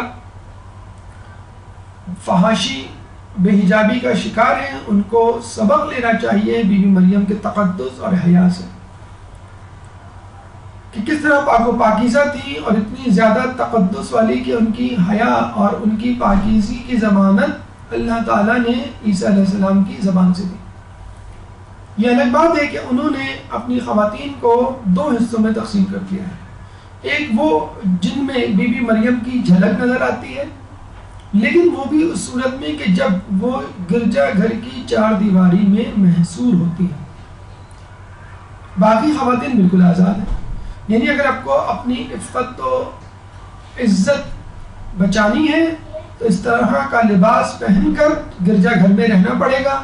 اگر آپ کو عام خواتین کی طرح زندگی گزارنی ہے تو ناممکن ہے کہ آپ حجاب کریں یا عفت و حیا اپنی باقی رکھیں، جبکہ اسلامی معاشرے میں آپ کو ہر دوسری عورت اس طرح کی نظر آ سکتی ہے۔ ہمارے ہاں عورت کا با عفت ہونا، با حیا ہونا، با حجاب ہونا بہت آسان ہے، اور اسی حجاب کے ساتھ، عفت کے ساتھ وہ معاشرے میں عام عورت کی طرح اپنی زندگی گزار سکتی ہے۔ اس طرح ننز کی طرح، یعنی جن کو ننز کہا جاتا ہے، کہ ایک گرجا گھر کی دیواری میں بیٹھنا ان کے لیے ضروری نہیں۔ یعنی اسلام ایک پریکٹیکل مذہب ہے کہ جس میں زندگی کے لوازمات اور خدا کی عبادات ساتھ ساتھ چلتے ہیں۔ اور یہاں یہ بات بھی کہنا ضروری ہے کہ جب ایک نن حجاب کر کے آپ کے سامنے آئے تو آپ کہتے ہیں کہ یہ ان کی مذہبی رواداری ہے، اور اسی طرح اگر ایک عورت حجاب کر کے آ جائے مسلمان تو آپ کہتے ہیں کہ یہ فنڈامنٹلزم یا بنیاد پرستی ہے۔ تیسرا پیغام کہ جو لوگ یہ کہتے تھے کہ بی بی مریم نے کوئی غلط کام کیا اور ان پہ الزام لگایا، وہ تو دین سے دور ہوئے ہی ہوئے، لیکن جو لوگ دیندار تھے وہ بھی اس بات کو غلط سمجھے، اور شیطان نے ان کے ذہن میں یہ ڈال دیا کہ اگر کوئی انسان ان کا باپ نہیں تو یقیناً اللہ ان کا باپ ہے، اور ان لوگوں نے پھر خدا کو عیسیٰ کا باپ کہنا شروع کر دیا، عیسیٰ کو خدا کا بیٹا۔ کیوں؟ کہ ان کے نزدیک بغیر باپ کے اولاد نہیں ہو سکتی۔ اس کا جواب پہلے سے موجود تھا، اگر کوئی شخص بغیر باپ کے یا بغیر ماں کے پیدا نہیں ہو سکتا تو پھر آدم علیہ السلام کیسے پیدا ہوئے؟ اور آج کل کی سائنس نے تقریباً 15 سال پہلے کلوننگ کر کے بھی اس کا جواب دے دیا کہ ایک شخص شادی کیے بغیر باپ یا بغیر شوہر کے بیوی کے اولاد پیدا کر سکتا ہے۔ یعنی آپ کسی بھی شخص کا ایک سیل اس کی باڈی سے لے لیں اور اس سیل کو ایک خاص انوائرمنٹ میں گرو کروائیں، اس کے ڈی این اے کو، اس کے نیوکلیس کو، اس کے سیلز کو ریپلیکیٹ کریں، ڈیوائڈ کریں، اور اس طرح ایمبریونک ڈویژن کے تحت اس کا وجود بن جائے گا، اور ایگزیکٹلی وہی شکل و صورت وجود میں آئے گی جس شخص کے جسم سے آپ نے وہ خلیہ یا سیل لیا ہے۔ آپ کو یاد ہوگا کچھ عرصے پہلے 10-15 سال پہلے کلوننگ کر کے ایک شیپ بھیڑ بنائی گئی جس کا نام ڈالی رکھا گیا۔ دنیا کی مشہور میگزینز میں اس کی تصویر بھی ٹائٹل پہ چھپی کہ پہلی کلوننگ کی گئی تصویر کہ جس میں بغیر کسی ازدواج کے اولاد پیدا کی گئی یا بنائی گئی۔ پھر بعد میں اس پہ پابندی لگ گئی کہ کسی طرح اس کو سیاسی مقاصد کے لیے استعمال نہ کیا جائے، اور ابھی تک اس پر پابندی ہے۔ بہرحال کلوننگ کے ذریعے ایک لڑکا یا ایک مرد اپنے ہی جیسا مرد پیدا کر سکتا ہے۔ ہمیں صرف یہ کرنا ہے کہ اس کے جسم سے ایک چھوٹا سا سیل لینا ہے اور اس کو لیبارٹری میں لے جانا ہے، یا عورت کے جسم سے ایک سیل لیں اور اسی خلیے کو آپ کسی لیبارٹری میں ایک خاص انوائرمنٹ میں اس کو رکھیں، اور وہ خود اسی عورت جیسا یا اسی مرد جیسا بن جائے گا ایگزیکٹلی۔ کچھ عرصے پہلے اس موضوع پہ موویز بھی بن چکی ہیں۔ ایک مووی میٹرکس نام کی اسی موضوع پر وجود میں آ چکی ہے، جس میں ایک ہی شخص کے بہت سے سارے ڈپلیکیٹس بنائے گئے تھے۔ چوتھا پیغام نسل سادات عورت سے کیوں کر، اس کا جواب اس میں موجود ہے کہ جب آل عمران، جو کہ آپ کو معلوم ہے سورہ کا نام بھی ہے، تیسری سورہ کا، آل عمران یعنی عمران کی نسل، عمران کا خاندان، تو بھئی عمران جو تھے ان کا تو بیٹا ہی نہیں تھا، بیٹی تھی مریم، جس کا مطلب ہے عمران کی نسل، جناب عمران کی نسل ان کی بیٹی سے چلی۔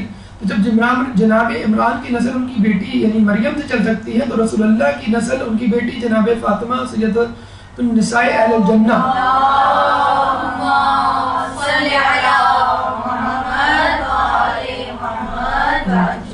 سے کیوں نہیں چل سکتی؟ پانچواں پیغام یہ ہے کہ جب عیسیٰ علیہ السلام گہوارے میں جھولے میں چند دنوں کے ہو کر اپنی رسالت کو ثابت کر سکتے ہیں، تو کیا رسول کو رسالت 40 سال کی عمر میں ملی؟ جی نہیں، رسول پیدائشی نبی تھے، بلکہ ان کا نور تو کائنات کے نور سے پہلے وجود میں آ چکا تھا۔ اعلان رسالت 40ویں سال کیا گیا۔ چوتھی فضیلت اس حوالے سے کہ 25 ذیقعد کو جو اہم واقعات ہوئے ان میں چوتھا واقعہ روانگی رسول سفر حج۔ ایک درود پڑھ دے محمد علیہ۔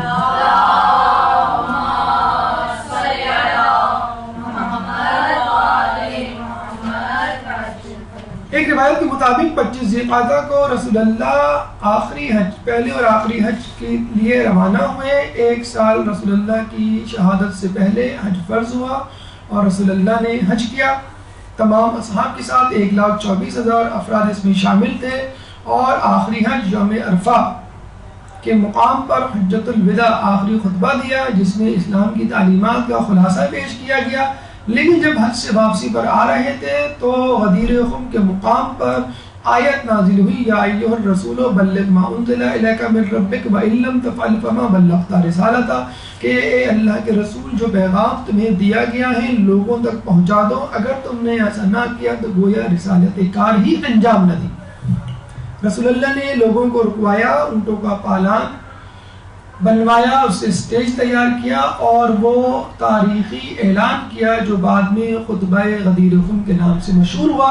چنانچہ خطبہ الوداع تتمہ ہے خطبہ غدیر خم، خطبہ حجۃ الوداع کا، یعنی جو آخری بات رہ گئی تھی خطبۃ الوداع میں وہ رسول اللہ نے غدیر خم کے مقام پہ کی۔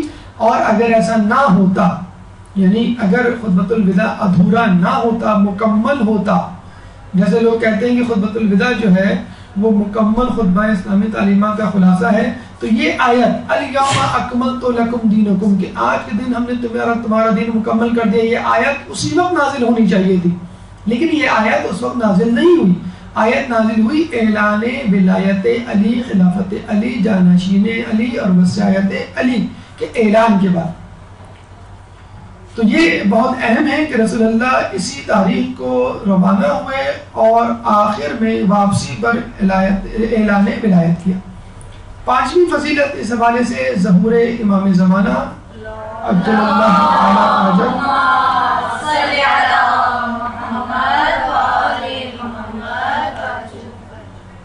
آپ سب تمام لوگوں کو معلوم ہے کہ امام کا ظہور ہوگا، مگر کہاں؟ خانہ کعبہ کے پاس،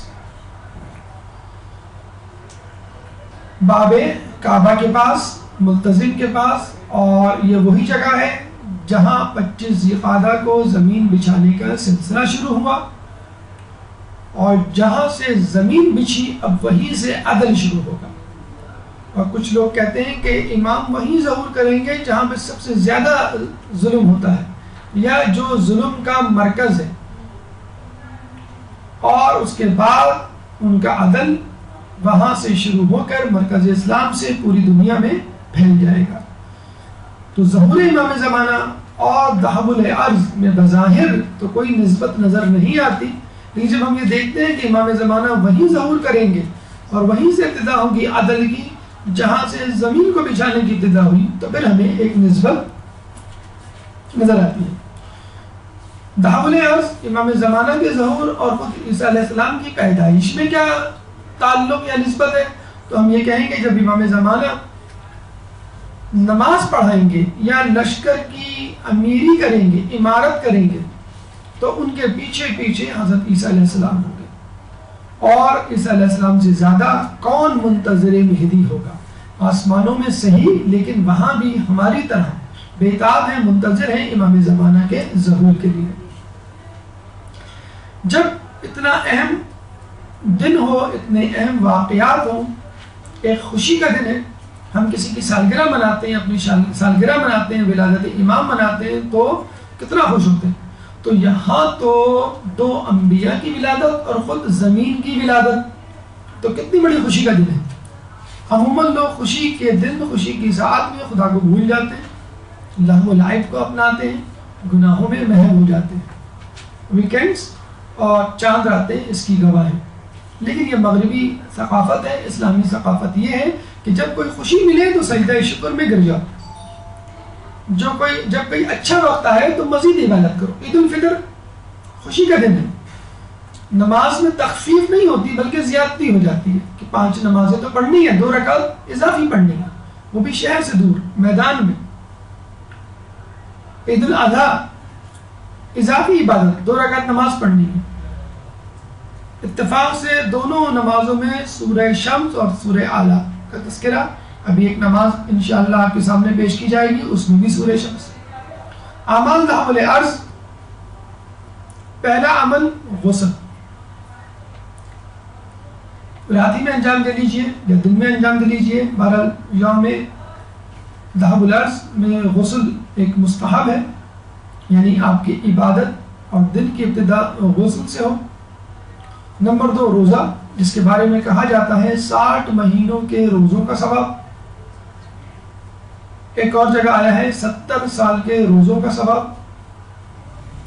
ایک اور روایت میں آیا ہے کہ 70 سال کے گناہوں کا محو ہونا۔ کتنی بڑی فضیلت، کتنا بڑا ریوارڈ۔ ابھی آپ کو کہا جائے کہ آپ کو یہ روزہ رکھنا ہے اور آپ کو لیٹسٹ موبائل، جسے کہتے ہیں کہ آئی فون کا S4 دیا جائے گا یا S5. تو کسی نے کہا سر ہم نہیں لیں گے. ہم نے کہا کیوں؟ کہ سر یہ سیمسنگ کا ہے S4 یا S5, آئی فون والوں کو تو i5 ہوتا ہے. بہرحال تو اگر کوئی دنیاوی فائدہ ہو تو فوراً آپ جسے کہتے ہیں کہ اس کو اپنا لیتے ہیں. لیکن تھوڑا سا تصور کیجئے 60 مہینوں کے روزوں کا ثواب, 70 سال کے روزوں کا ثواب, 70 سال کے گناہ جو ہماری عمریں نہیں ہیں وہ اللہ تعالیٰ معاف کر دے گا. فقط ایک روزہ. اتفاق کی بات یہ کہ اتوار کا دن ہے اور بڑا آسان ہے. ہمارے لیے واجب ہے فجر کو ترک کرنا اور واجب ہے حلوہ پوری کھانا. فجر ترک ہو جائے لوگوں کو پتہ بھی نہیں ہوتا کہ فجر کی نماز چھوٹ گئی, سوتے رہ گئے. حلوہ پوری نہیں کھائی, لگا رہا ہے کہ اتوار ہی نہیں ہے, یا کوئی اسپیشل کھانا جو بعض جگہ دوپہر میں بریانی پکتی ہے یا کوئی خاص آئٹم ہوتا ہے اتوار کے دن, یا رات کو فرض کر لیں سیٹرڈے نائٹ کو مونگ پھلی ہوتی ہے سردیوں میں اور گرمیوں میں آئس کریم. تو یہ چیزیں نہ ہو تو ویکینڈز کا مزہ ہی نہیں ہے. تو اللہ تعالیٰ کی نافرمانی ہونی ہے اس کا آپ کو فکر. تو ویسے تو آپ جاگ لیں گے, جسے کہتے ہیں کہ وہ ڈیفینس والے رات کے 3 بجے تک جاگتے ہیں اور کھانا دار والے 2 بجے تک, سولجر دار والے 1 بجے تک, پی ایس ایچ والے 12 بجے تک اور باقی لوگ 11 بجے تک. ویسے آپ جاگ لیں گے. لیکن اگر آپ کو کہا جائے کہ اللہ کے لیے جاگیں تو وہ ہم تو جلدی سونے والے لوگ ہیں. اچھا, لوگوں نے یہ ایک مس کانسیپٹ ہے کہ 12 بجے کے بعد رات شروع ہوتی ہے. کراچی والوں کی تو بہرحال 12 بجے ہی شروع ہوتی ہے. نہیں, مغرب کے بعد رات شروع ہو جاتی ہے. بس یہ سمجھ لیں یہ شب بیداری شروع ہو گئی. اور شب بیداری کی ضروری نہیں ہے کہ آپ دادی اماں کی طرح تسبیح لے کے بیٹھ جائیں اور جسے کہتے ہیں ہلتی ہوئی تسبیح شروع کر دیں. امی کہیں بیٹا کھانا, امی آج دعوت العرض ہے. امی کہیں بیٹا چائے, امی آج دعوت العرض ہے, آج آپ بنائیں میں بات کروں. تو امی کیا کہ جنوں میں سے ہیں یا نباتات میں سے ہیں کہ ان پہ عبادت نہیں ہے. آپ جو ہے اللہ کی بندی ہیں, اللہ جو ہے وہ ہے, امی اللہ کی ڈنڈی ہیں. کیا مطلب کیا آپ میں اور ان میں فرق ہے؟ تو آپ جو ہے وہ مدرسے سے پڑھ کے آ گئی 1-1.5 گھنٹے کا لیکچر لے کے, امی آپ کو نہیں معلوم سر نے کیا کیا بتایا, آج تو میں کچھ نہیں کروں گی. تو بیٹا تم کچھ نہیں کرو گی, کچھ نہیں پکاؤ گی تو تمہیں سحری کون دے گا؟ وہ تو خیر آپ بنائیں گے. تو گھر کا کام بھی خود عورتوں کے لیے عبادت ہے, وہ بھی آپ ساتھ ساتھ کرنا ہے. لوگوں میں تھوڑا سا مس کانسیپٹ ہے, اب دین کو خواہ کے لیے مشکل بنایا ہوا ہے, بلکہ شیطان نے آپ کے ذہنوں میں ڈالا ہوا ہے کہ رات کا مطلب ہے 12 بجے کے بعد, مغرب کے بعد آپ چاہیں تو جس قسم کا بھی فضول قسم کا ڈرامہ آپ چاہیں ضرور دیکھ لیں, وہ قسط نہ چھوٹ جائے, رد ٹوٹ جائے گا جسے کہتے ہیں. تو مغرب کے بعد سے عبادت شروع ہو گئی. جو بھی عبادت کرنا چاہیں, قرآن پڑھنا چاہیں, مذہبی کتاب پڑھنا چاہیں, حتیٰ کہ کوئی ریلیجیس مووی دیکھنا چاہیں, اس کی بھی اجازت ہے. ہاں, یہ زبردستی آپ کسی مووی کو دیکھ کے اس کو مذہبی ثابت نہیں کیجیے گا. مذہبی مووی ہو آلریڈی, پہلے آپ مووی دیکھیں اور پھر اس کو ثابت کریں نہیں نہیں نہیں اس میں یہ مقصد ہے, چنانچہ یہ مذہب کا ایک تصور نکل سکتا ہے وغیرہ وغیرہ. بہرحال اور اپنی کورس کی کتابیں پڑھیں, نیت صحیح ہو تو ٹھیک ہے, وہ بھی آپ کی عبادت میں شمار ہو جائے گی. کم از کم ایک بچے نے کھڑا ہو کے کہا سر ہم وضو کر کے سو جائیں. میں نے کہا کیوں؟ کہنا وضو کر کے جو سوتا ہے پوری رات عبادت کا ثواب ملتا ہے. چلیے ٹھیک ہے, بچہ تھا, بچہ کہہ سکتے ہیں, آپ بڑی ہو گئی ہیں. بہرحال آپ اس طرح ٹرکی وے میں عبادت کو انجام نہ دیں, جتنا آپ کر سکتی ہیں. لیٹ نائٹ جاگ لیں, کوئی مسئلہ نہیں ہے. اگر آپ کو کہا جائے آپ کی خالہ آ رہی ہے رات کے 4 بجے ایئرپورٹ میں, آپ کی نیند بھاگ جائے گی اور آپ خود بھاگی بھاگی ایئرپورٹ جائیں گے رات کے 4 بجے ان کو لینے کے لیے. تو رات میں جتنا جاگ سکتے ہیں ٹھیک ہے, پوری رات نہیں, جتنا جاگ سکتے ہیں جاگ لیں اور ذکر کرتے رہیں, کلمہ پڑھتے رہیں, درود پڑھتے رہیں, استغفار پڑھتے رہیں. کوئی بھی دعا, کوئی بھی لفظ, کوئی بھی جملہ, کوئی بھی آیت, سورہ جتنی بھی یاد ہے وہ پڑھ لیں, وہ سب عبادت میں شمار ہوگا. اور کوشش کریں روزہ رکھیں. یہ ہمارے یہاں پتہ نہیں کیوں کانسیپٹ ہے کہ روزہ رمضان میں فرض ہے اور باقی 11 مہینوں میں حرام ہے. حالانکہ عید الفطر عید الاضحیٰ میں حرام ہے. ہم کہتے ہیں نہیں, بڑا مشکل ہے. ایک بچی نے فوراً کہا سر اتنی گرمی اور روزہ. تو بی بی مریم علیہ السلام کو کسی نے خواب میں دیکھا, جن کا تذکرہ بھی ہم نے کیا ہے. بی بی مریم علیہ السلام کو خواب میں کسی نے دیکھا وہ جنت کی نعمتوں سے لطف اندوز ہو رہی ہیں. تو ان سے کسی نے پوچھا کہ آپ کو دنیا کی کون سی چیز یاد آتی ہے, دنیا یاد بھی آتی ہے کہ نہیں؟ انہوں نے کہا مجھے دنیا کی 2 چیزیں بہت یاد آتی ہیں, سردیوں کی شب بیداری اور گرمیوں کے روزے. ابھی تو بہرحال گرمیاں شروع ہی نہیں ہوئی, بلکہ گرمیاں تو اب ختم ہو گئی نا, تو سردیوں کا خنکی کا موسم جسے کہتے ہیں شروع ہو رہا ہے. تو آسان ہے آپ کے لیے جسے کہتے ہیں کہ روزہ رکھنا. کم از کم جتنا روزہ رکھ سکتے ہیں, جس وقت تک روزہ رکھ سکتے ہیں روزہ رکھیں. واجب روزہ نہیں ہے, اگر ہمت نہ ہو تو کھول دیں, لیکن کوشش کریں کہ 4 اہم ترین دنوں میں سے ایک دن ہے جس میں روزے کی بہت تاکید آئی ہے. اور اس میں اگر آپ روزہ رکھ لیں تو اللہ تعالیٰ ضرور آپ کو 60 مہینے کے روزوں کا ثواب، 70 سال کے روزوں کا ثواب اور 70 سال کے گناہوں کا محل ہونے کا ثواب۔ اور اگر کوئی شخص شب بیداری بھی کرے اور روزہ بھی رکھے، دونوں چیزیں، تو 100 سال کی عبادت کا ثواب۔ دونوں چیزیں اگر کریں، شب بیداری اور روزہ دونوں رکھیں تو کہتے ہیں آسمان اور زمین کے درمیان ہر مخلوق دعائے مغفرت کرتی ہے، جانور، نباتات، جن، فرشتے، کتنی بڑی بات ہے۔ دیکھیں آدمی اپنے لیے دعائے مغفرت کرے، اپنی حاجات طلب کرے، دعا کرے، تو شاید اس کی دعا اتنی قبول نہ ہو جتنی دعا اس وقت قبول ہوتی ہے جب کوئی اور آپ کے لیے دعا کرے۔ 2 رکعت نماز ہے جو بوقت چاشت پڑھنی ہے، یعنی سورج نکلنے کے بعد جو وقت ہوتا ہے اس کو ہم چاشت کا وقت، جو عرف عام میں ناشتے کا وقت جسے کہتے ہیں، ویسے وہ روزے کا وقت ہوگا۔ یہ کہہ کے نماز کے بعد ناشتہ مت کر لیجیے گا، اس طرح آپ نے کہا تھا کہ ناشتے کے وقت 2 رکعت نماز پڑھ لی ہے۔ ہر رکعت میں سورہ فاتحہ کے بعد سورہ شمس 5 مرتبہ پڑھنی ہے۔ اور اتفاق کی بات ابھی ہم نے آپ کو بتایا تھا کہ سورہ شمس عید الفطر اور عید الاضحیٰ دونوں نمازوں میں پڑھی جاتی ہے، پہلی رکعت میں سورہ شمس، دوسری میں سورہ اعلیٰ، لیکن یہاں پر فقط سورہ شمس۔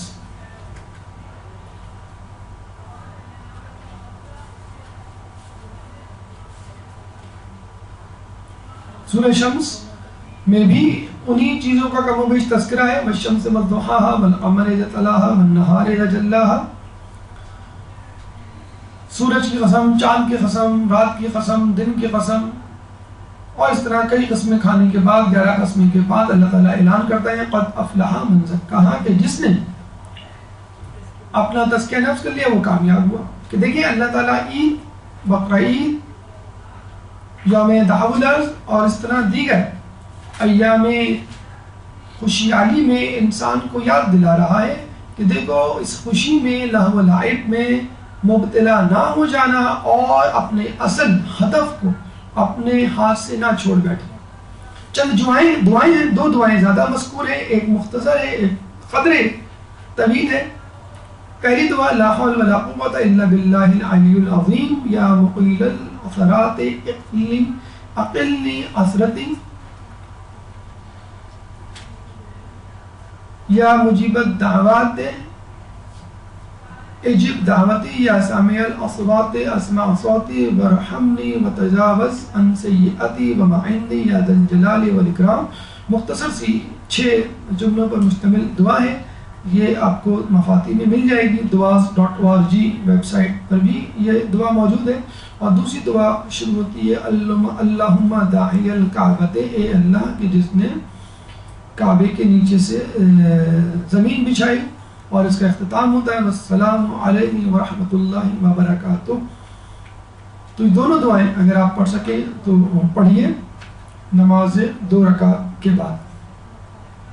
یہ تمام فضائل، یہ تمام واقعات جو آپ کے سامنے پیش کیے گئے کہ رسول کا روانہ ہونا حج سے، یوم تحول الارض یعنی زمین کا بچھایا جانا، عیسیٰ علیہ السلام کی پیدائش، ابراہیم علیہ السلام کی پیدائش اور امام کا ظہور، یہ تمام واقعات کی جو خوشخبری ہے اور جو خبر دی گئی ہے وہ بروایت امام علی رضا علیہ السلام کے حوالے سے ہے۔ چنانچہ ان کی زیارت جو کر سکتا ہے وہاں جا کر ضرور کرے، اور جو نہیں جا سکتا ان کی طرف رخ موڑ کر اشارے سے ان کی زیارت پڑھنے کا بھی بہت زیادہ ثواب ہے۔ اسی دن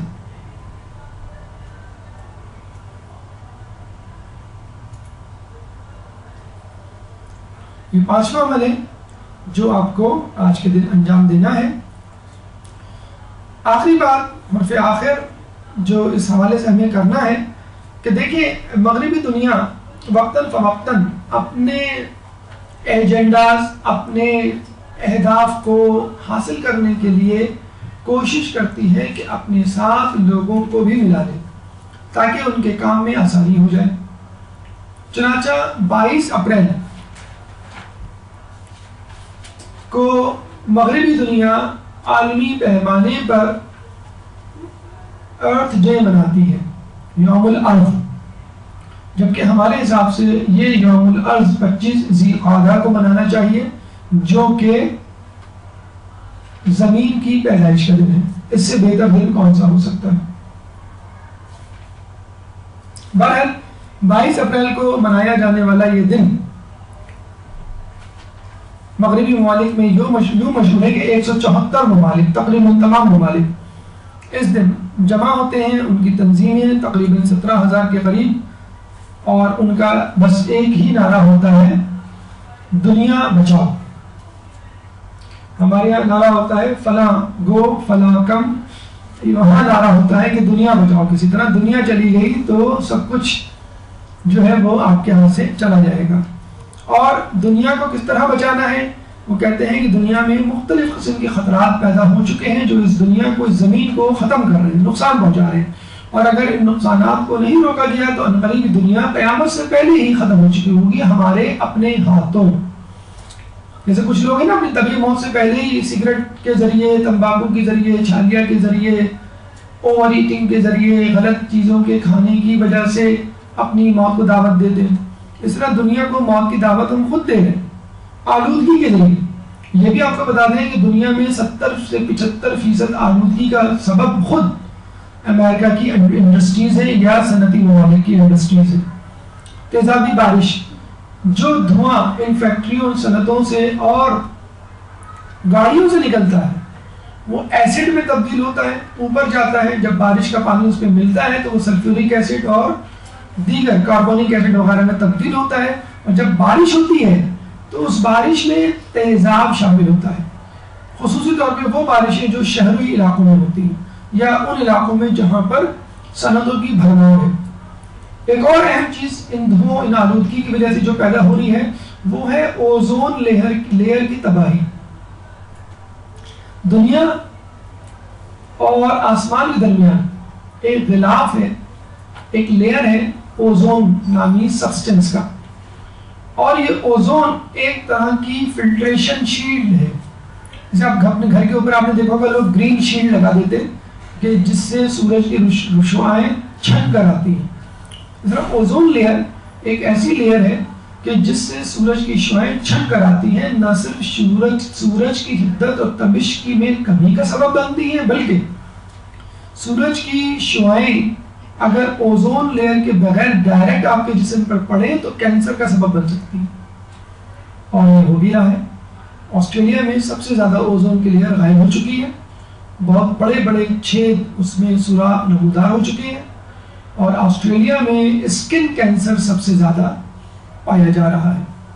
چنانچہ اس اوزون لیئر کو بھی خطرہ ہے جس کی وجہ سے کینسر میں اضافہ ہو رہا ہے جلد کے، اور جب گرمی پیدا ہوتی ہے سورج کی شعاعوں کے ڈائریکٹ پڑنے سے تو اس گرمی سے دنیا میں موجود نارتھ اور ساؤتھ پول کے گلیشیئرز پگھل رہے ہیں، اور گلیشیئرز پہاڑ جیسے برف کے تودے ہیں کہ 1/3 پانی سمجھ لیں دنیا کا ان گلیشیئرز کی صورت میں محفوظ ہے۔ اگر یہ گلیشیئرز پگھل گئے تو اس سے آنے والے طوفان اور سیلاب سے کوئی نہیں بچ سکے گا۔ تو بارش کا سیلاب تو بہت چھوٹا سیلاب ہے، گلیشیئر کے پگھلنے سے جو سیلاب آئے گا اس سے پوری دنیا جو ہے وہ بہہ سکتی ہے۔ اس طرح کی اور دیگر چیزیں جس میں کم و بیش 18 ڈینجرز، 18 خطرات مذکور کیے گئے ہیں، بتائے گئے ہیں لوگوں کو جس سے اس دنیا کو خطرہ ہو سکتا ہے۔ ہم اس بات سے اتفاق کرتے ہیں، اور یقیناً ہمیں اس معاملے میں بہت زیادہ تندہی سے اور حرکت سے اور خلوص کے ساتھ مظاہرہ کرنا چاہیے۔ اور آپ نے خود دیکھ لیا کہ ان خطرات میں مغربی ممالک، صنعتی ممالک اور ترقی یافتہ ممالک کا زیادہ ہاتھ ہے بنسبت ان ممالک کے جو غیر ترقی یافتہ ہیں اور جو عموماً گاؤں دیہاتوں پر مبنی ہے، مشتمل ہے، جیسے پاکستان کا ایگریکلچر لینڈ ہے۔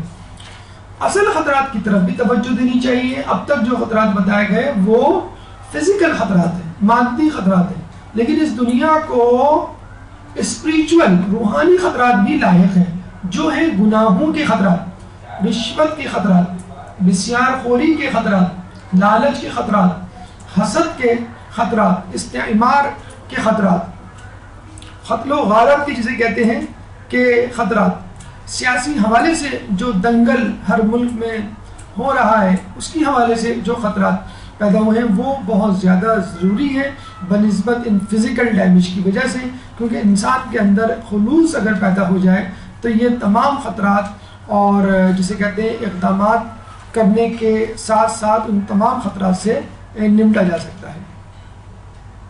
اور ایک اور اہم بات کہ ارتھ ڈے 22 اپریل یا 25 ذی القعدہ ہی کو نہیں ہونا چاہیے، یہ ارتھ ڈے جو ہے ہمیشہ منانا چاہیے اور ہر وقت آپ کو ذہن میں رکھنا چاہیے۔